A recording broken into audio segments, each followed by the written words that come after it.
Dude, it's a new year. Yeah, so? New Year's resolution, man. Do you want to this couch for the rest of your life? Well, no. Then we gotta change, man. We're gonna start studying. We're gonna start going to the gym. We're gonna get a job. Yeah. We can change even more. Yeah. We're gonna end poverty. We can cure cancer. We're adopt an orphan. You know what? We can stop using Facebook. Yeah! Dude, come on, let's do this. Let's go. Yeah, let's do this! Woo! Yeah!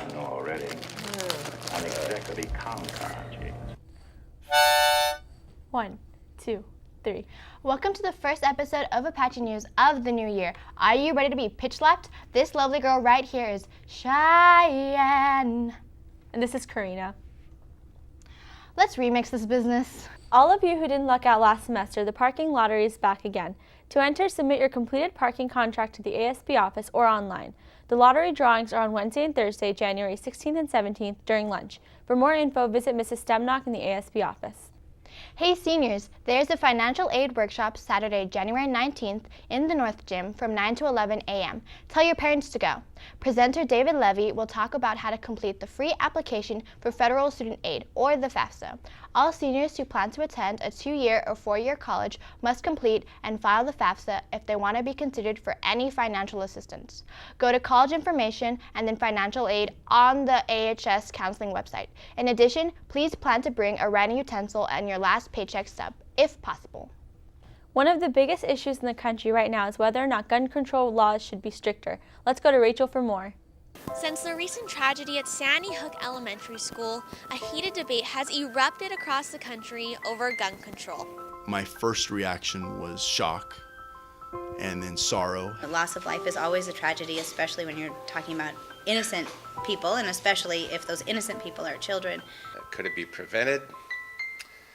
Probably in some ways yes, in some ways no. I do think perhaps that it might not have been such a big tragedy had he not had automatic and semi-automatic weapons. I think a simple controls on just quantity of bullets, ammunition, types of weapons could still guarantee people's Second Amendment rights to bear arms. I don't currently own any guns, and I don't plan to own any guns, but it's not really for me to say that other people can't. I do hope that some changes could happen, that we may come to some rational compromise where people who believe in their Second Amendment rights with a passion can keep those Second Amendment rights, but perhaps we can put some limits in place that would avoid such destruction.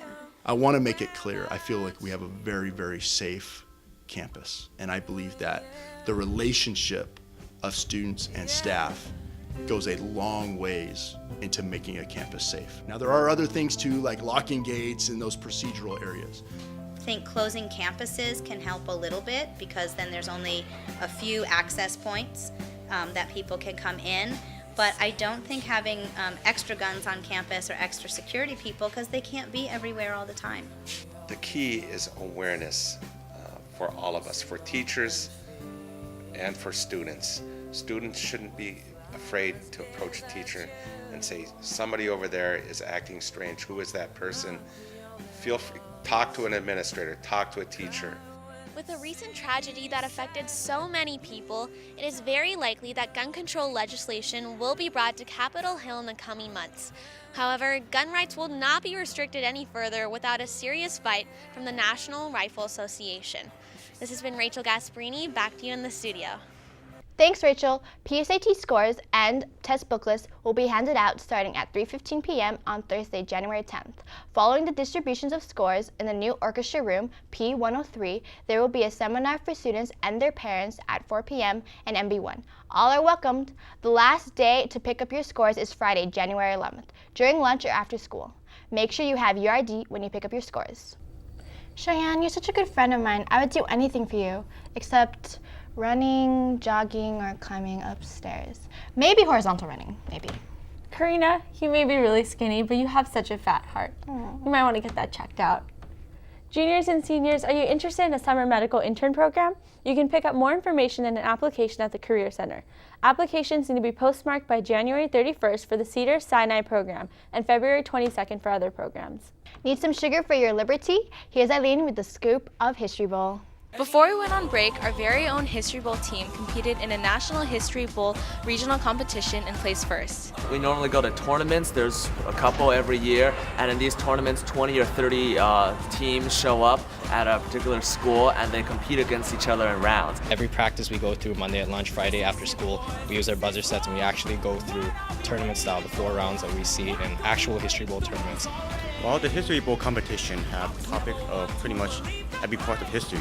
There are questions about Asian history, Latin American history. There's also questions about sport history, history of science, culture, and also geography. And our captain, Corey Wayne, also made a very detailed study guide for major wars and battles, which really helped us last month, as obviously since we won the competition. We're going to be heading to nationals sometime around April, but before that we have another regional competition we're entering into during this February. Congratulations and good luck on your next competition. Back to you guys in the studio. Thanks, Eileen. Seniors who applied early decision, if you are accepted, please inform the counselor who wrote your letter of recommendation. The counselor will then be able to send the appropriate mid-year report. Also, you must withdraw your application to the other colleges to which you have applied. If you are planning to make a level change or drop a course, please stop by the COD desk to pick up a petition form. This is Dixie Chick Serious. Attention all jugglers, unicyclers, breakdancers, or anyone who has any unique talent of any kind, Pep Squad is looking for performers for the Winter Assembly. For more info or to sign up, head over to H4 and talk to Mrs. Erickson. There will be no peer tutoring in the library starting Monday, January 14th to Thursday, January 17th. Peer tutoring will resume after finals on Monday, January 28th. Now, sometimes I think I can be a peer tutor, then I see my grades and I'm like, better not. Let's see how the professionals do it.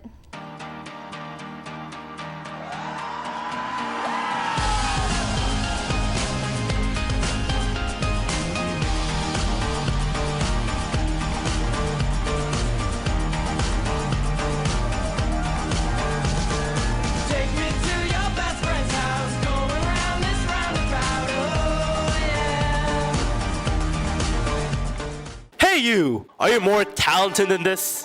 Probably. Are you more magical than this? Not even close! And are you prettier than this? I hope so. Come one and come all to the Cirque de Apache auditions. All you have to do is go to H4 for auditions with Miss Erickson for a chance to be part of the Cirque de Apache with an opportunity to perform at the Winter Pep Assembly. So what are you waiting for? Go now! Welcome back. ASB is hosting the Angel Bin Recycling Drive next week, January 14th through 18th. Donate any CDs, DVDs, and books in your 4th period classes. The top 3 classes will win a pizza party. Seniors, please be advised that the counters will visit your English classrooms on Thursday, January 10th to distribute the Cal Grant GPA verification forms. It is critical that you complete and return this form if you plan to attend any college or university within the state of California. Change Your Life Foundation is offering a Los Angeles County scholarship for $5,000. Now available online, go to www.changeyourlife.org, select College Scholarship, then select Apply Online. Flyers are available in the Career Center. Foothill Federal Credit Union is offering $2,000 scholarships to its members who are pursuing a college education. Come to the Career Center to pick up more information and an application. The deadline is March 22nd. However, you must be a Foothill member to apply, so don't delay. Hey everyone, there's an EWaste Drive at Arcadia High School Saturday, January 12th from 9 a.m. to 2 p.m. All electronics in any condition are accepted. Hey Sharon, do you like my guns? I got them from wrestling crocodiles and dingoes simultaneously. You know who else can wrestle crocodiles and dingoes? Sports team! You are now watching the Apache Sports Team. Take notes, boys soccer. That's how you kick a ball. They lost against John Muir 4-1. That makes their overall record 3-5. Come out and support the next game on Monday against Pasadena. Now here's Daniel Rad for more on girls basketball. Thanks, Joey. Girls varsity basketball has been dumping threes all over their competition. They came out with a win against Burbank, 55-51, but got packed by John Muir, 42-38. Here's Coach Wu. I'll tell you more about boys basketball. Boys basketball. They played Burbank last Friday and lost 52-46. And this week, they played against Muir, looking for redemption. Let's take a closer look to see if they found it. Here's our Apaches down by double digits coming into the third quarter. Number 2, Jordan Stella looks for the open man. Number 31, Brian Taylor, who starts a 10-0 rampage with a tough shot from downtown. From that point on, everyone gets a turn from beyond the arc. Here's Steven Smith with a beautiful pump fake 2 assists, drawing the defender off Kevin Gill so he can knock down the open 3. The crowd goes wild. Kevin Lee also gets a turn when John Muir leaves him wide open, and he drains it also. Overall, great performance by the Apaches, and honorable mention goes to Kevin Gill, who had 14 points, and Brian Taylor, who had 20.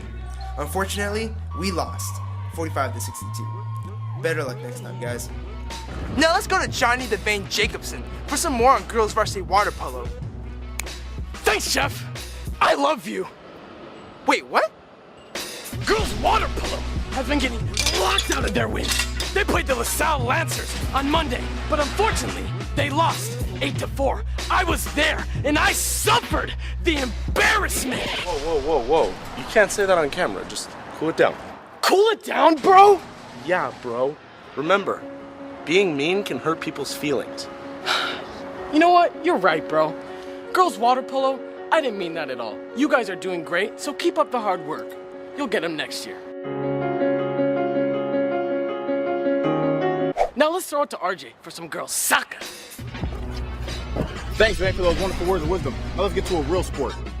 Girls soccer. They've been putting in serious work this year, leaving their competition hanging out to dry. In other words, unlike boys soccer, they've been kicking the balls into the goal. Big win over John Muir 12-0, and an even bigger win against Glendale 2-0. It might be early, but they already thinking about CIF, baby. Don't believe me? Here's Vienna and Adeline for more. So we're on a 2-game winning streak currently, and we're hoping for a third one today against Hoover. On Monday we destroyed Muir 12-0, and Wednesday we played Glendale. We were a little rocky in the beginning, but we picked it up at the end, capitalizing mistakes, and we pulled out with a win 2-0. It would be awesome for us to leave with a league championship like we did last year. And once we get past that, we can focus on winning CIF, which would be wonderful. We have a game today. We're expecting to keep our winning streak, keep going. We're going to go out hard. I want all you guys to be there. Look at us in our new jerseys. It'll be fun, and come cheer us on. Thanks, sports team. The baddest movie director around just got badder. Here's Frank with a review of Quentin Tarantino's Django Unchained, with a silent D. Hi. D-J-A-N-G-O. The D is silent. Based 2 years before the Civil War, slave Django is freed from the chains of slavery. He hones his special set of skills in aid of his new bounty hunter friend, Dr. Schultz. With a successful hunting season, the duo focused their efforts to rescue Django's lost wife, Broomhilda, from the clutches of Monsieur Candy. They ride off to Candyland in hopes of acquiring Broomhilda via diplomatic cunning means. Director Tarantino wins my heart again with his unique style, all-star cast, and hilarious dialogue. Anyone bring any extra bags? No, nobody brought an extra bag. I'm just asking. I gotta hand it to Leo DiCaprio. Love him or hate him, he played one dastardly dude. My only concern is the film's almost 3-hour length. However, I'd rather watch cowboys shoot each other than wizards and dwarves talk for 3 hours. If you still haven't seen Lincoln yet, it might be a good idea to watch Django Unchained to further familiarize yourself with our nation's history. Perhaps, one day, this film might show in classrooms for educational purposes. I highly recommend watching Django Unchained if you don't mind a bit of excessive violence and if you aren't racially sensitive. Other than that, you either love Tarantino style or hate it. Whatever side you're on, everyone can admit this film is unlike any other. So grab a friend that won't flake out on you and watch this movie. Thanks, Frank. Guess what? Colorado Boulevard between Santa Anita Avenue and San Antonio Road will be closed down until April 30th for the Metro Gold Line Bridge construction. Excuse me? I can believe it. Oh my goodness. Well, this episode was finished like a cheesecake. We'll see you next week. We out. I haven't gotten around to giving a straight answer to that one in 4 months. You're clear, you know already. I'm exactly Comcon, Comcon? So, yeah. how's resolutions going? I got down to next year to do it.